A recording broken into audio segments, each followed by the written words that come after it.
Welcome to Math with Professor V. Here is your latest integral of the day. We have indefinite integral of x times the square root of 1 minus x to the fourth dx. We went over this problem the other day in my Calc 2 class, and I told them I could have sworn I already put it on this playlist, but they said nope, it was nowhere to be found. So I said I'll just do it again then. Anyways, pause the video if you want to try it on your own. I did it using a U sub and then a trig sub, okay? So the key is rewriting or thinking of x to the fourth as x squared squared. And then you can go ahead, make the following substitution. You could use u. I did t just because I wasn't sure what was going to happen. So I said, let's let t equal x squared. Then dt would be 2x dx, which I pretty much have, right? I've got x dx. So 1/2 dt is x dx right there. So now we're ready. We can just rewrite the integral all in terms of t, fab.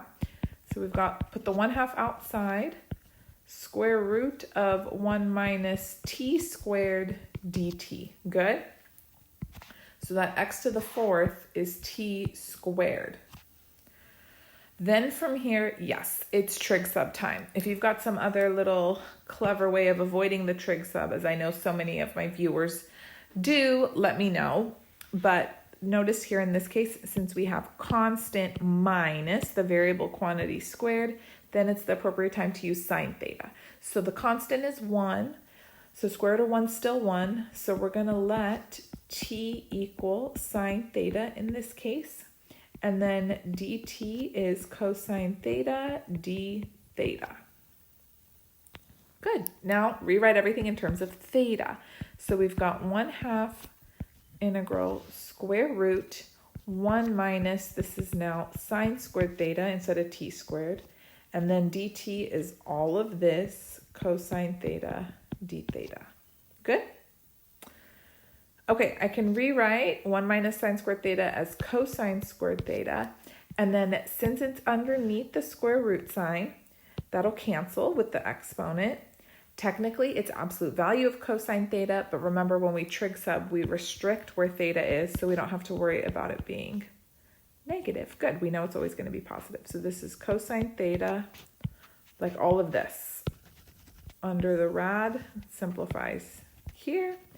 And then we still have that other cosine theta d theta hanging out. Okay, good. So now we've got 1/2 integral cosine squared theta d theta. And then at this point, anytime you see a cosine squared or even a sine squared in your integral and nothing else, right? Like you can't U sub with anything else, it's time to use your half angle identity. So it's a different half angle than you used back when you were in trig and pre-calc most likely. We're going to replace it with 1/2, I put that outside though, times 1 plus cosine 2 theta d theta. Very good. Are we okay? All right, so now we've got 1/4. You guys, let's just go ahead. We can integrate now. This is going to be theta plus 1/2 sine 2 theta plus c. Lovely. Now we have to go back to the original variable, but we have to do it in 2 steps. First, we have to go back to t before the trig sub, and then we'll go back to x after that. To get back to t, that's it. It's triangle time. So you go back to your substitution. The substitution was we let t equal sine theta. So let me draw a triangle that represents that ratio. Basically, sine of theta is t over 1. So here's my right triangle coming in hot. Here's theta.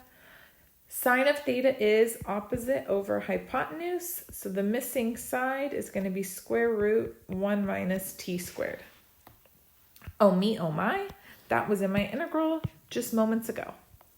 As it should be, as it should be. Okay, now notice this is a theta triangle, not a 2 theta triangle. So what do? Sit and cry? No. You bust out your double angle identity and you go, oh yeah, sine 2 theta is 2 sine theta cosine theta. So then the 1/2 and the 2 just cancel like a dream. Here we go. I've got 1/4. Instead of theta, what do we do? Well, you come right here where you made the substitution. To isolate theta, you just apply sine inverse to both sides. So theta is going to be sine inverse of t, like that. just write sine inverse of t or arc sine of t, whatever you're in the mood for, plus, and then now remember all we've got is sine theta, cosine theta here. So sine theta is just t, opposite over hypotenuse. Cosine theta is going to be adjacent over hypotenuse. So square root of 1 minus t squared over 1 plus c. And then you're almost done. Don't box it just yet. Remember, we made the substitution. We let t equal x squared. So I'll replace t with x squared. I'm going to simultaneously distribute the 1/4. Hold your horses, guys. Yeah. So 1/4 sine inverse x squared. Are we okay? Plus 1/4 x squared. You know, it would look so snazzy if we just wrote x squared over 4 square root 1 minus x squared squared is 1 minus x to the 4th plus c. Ooh, that looks so nice. Box it with pride. Beautiful. Okay, good. If you got it on your own, let me know in the comments down below. Just hit that thumbs up and let me know. Then I'll be like, oh, they were able to solve it on their own. If you did something else, please tell me. I love reading your alternate solutions. Very fun stuff. If you need a review of trig sub or u sub or inverse trig functions, identities, I got you. I have full-length video lectures. They're all linked in the description. Well, not all of them, but like the key ones for integration. And then just go through my YouTube channel. I've organized everything into playlists to make it as manageable as possible for you to find whatever topic you might need.